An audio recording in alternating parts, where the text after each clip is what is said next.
Everyone, this is Deborah. I've got Abby with me. I'm sitting here on the beach. I came down here specifically to make this video. I'm feeling the need to share some of the supernatural events that happened in my life that have brought me to this place of sharing on YouTube. I've already shared the one story about the seer that the Lord sent me to, and I led her to the Lord. And our Father began to speak to me through her mouth because he had been trying to show me in the Bible who I was. That's the only way I can put it. He was telling me things that I just could not accept because I had gone through a divorce, I had committed adultery, I was so broken and ashamed, and even though I had been saved since Vacation Bible School as a child, I never felt that I had lived up to being a Christian because of my humanness, even though I tried very hard. I don't want to really tell you the things our Father told me about myself because, first of all, I don't think you believe me. I didn't believe it. But I will share how he confirmed some things. I was at work one day. This was after my divorce was not final yet, but I had left my home and my children and my husband, and I was by myself in a little efficiency apartment, and very broken. And I went to work one day, and I was in such horrific pain. I did not think I was going to be able to stay at work and do what I needed to do that day.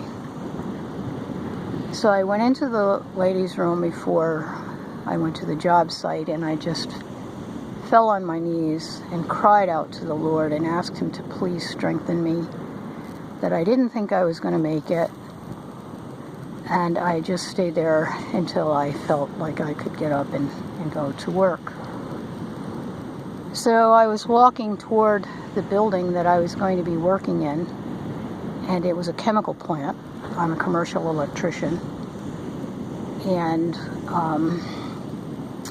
I started walking toward the building, and the building was a one-story building. It was long, and because it was a chemical, where they made chemicals, the doors were like these big barn doors, and they would slide open and for ventilation. And so as I approached the building, the doors were wide open, slid apart, so that you could look into the building, straight through the building, because the doors in the back were the same way. So I was walking along the sidewalk in a grassy area towards this building, and I had my head down at that moment, and I looked up, and a man was approaching me. I have never seen a man that looked like this. He was the most beautiful man I've ever seen.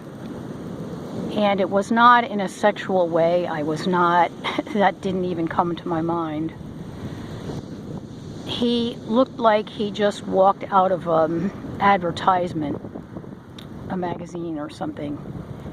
His clothes were perfectly pressed. He was dressed as a superintendent on a commercial construction site. He had a white hard hat on. It was pure white, looked like it had just come out of a box. He had safety glasses on that seemed to glisten.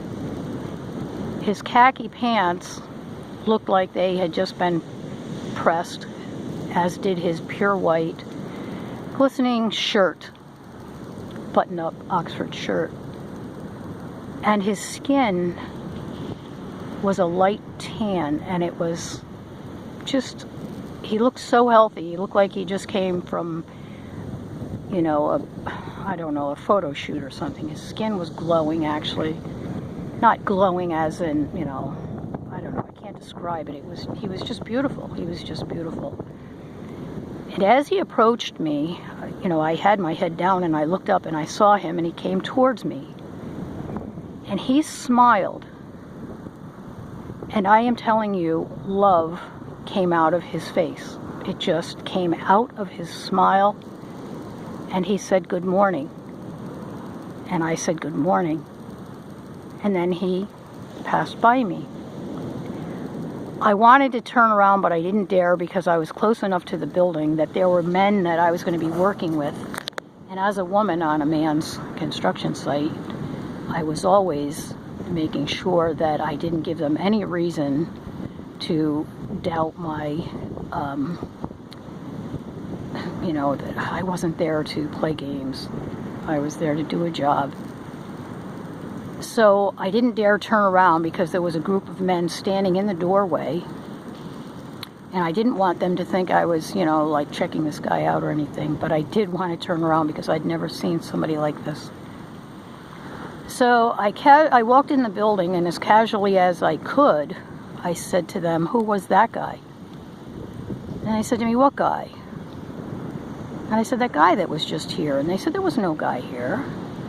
I said, "He just walked out of the building." And I turned around, and there was nobody in sight. The sidewalks were empty. The grass was empty. There was nobody in sight. And I had wondered about this guy after that for a few years, you know. I mean, not all the time, but... So when I met this seer, this woman named Karen, and the Lord began to speak to me through her mouth directly to me.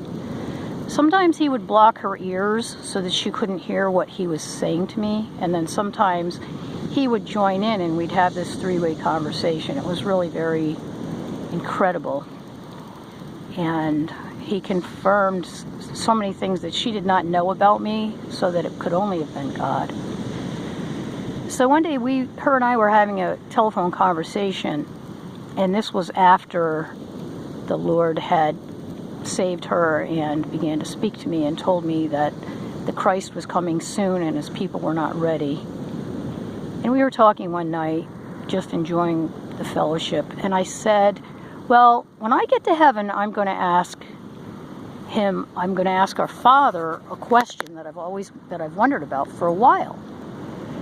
And she said to me, "Well, maybe you could ask him now. Maybe he'll answer you now." And that's how it was. I mean, she would quiet herself, and then the Lord would begin to speak to me. It was just incredible. I had never heard of anything like it in my life.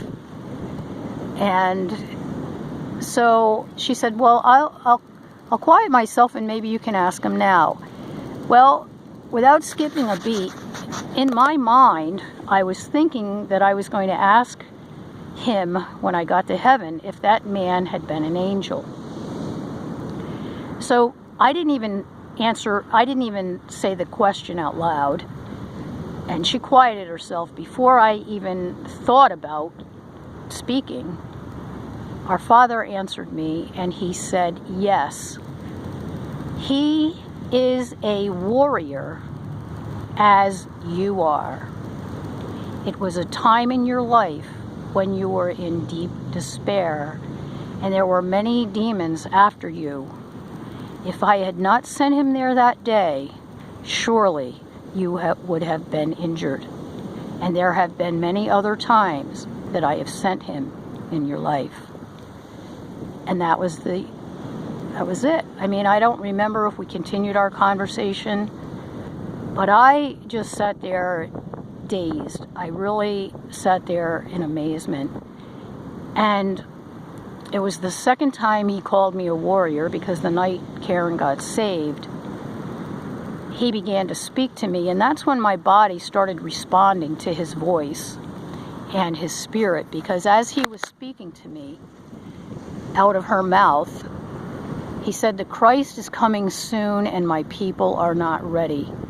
And as he was speaking, my hands had clasped together on their own, and they started moving up to the ceiling as he was talking. And when he said to me, I had my hands up. Let me see it one moment. They were all the way up in the air. And he said to me, "You are a warrior. You will fight for my word." And as he spoke those words, I looked up and I knew in the spirit that I was holding a huge sword. Huge. So I want to share that, and there's some other things that I want to let you also in on, because I would really like some feedback. Please don't try to tell me that this was not God. I've had a few people on my channel that have said this was not God, but you know, it's all about Jesus Christ. And I will add, a couple of days after her and I had been meeting upon the Lord's, direction, I was driving home, because he came to us as the Father, and he spoke to us as the Father. And other than the first night when he said that Christ is coming soon and my people are not ready, the second and third times we were together, he just spoke to us as the Father. And I drove home this one night and I said to him, "Father, I haven't heard you speak of Jesus." I said, "And if you don't mention Jesus, I cannot continue this relationship." When I got home, I had a message on my machine, and it was Karen. And she said, "You'll never believe it. Guess who came to see me tonight? Jesus." So there is no way that I can say this is not God. And there's no way that I'm going to let anybody else tell me it's not God. But if anybody has any stories they can share to just give him glory, because I'm telling you, as I am becoming more open about what he has been doing, I feel his pleasure. I feel his pleasure, and I feel that he's healing me, and I feel that I'm getting stronger. And so I want to be obedient, and I want to give him the glory, because I have none of my own to give. I have no glory. I am nothing. This is all his work, and it's just so incredible that most Christians have a hard time believing it. But I'm telling you, it's real, it's true, it's powerful, and we're going to see a lot more of this in the coming days. I love you all very much, and I hope to see you soon. Bye.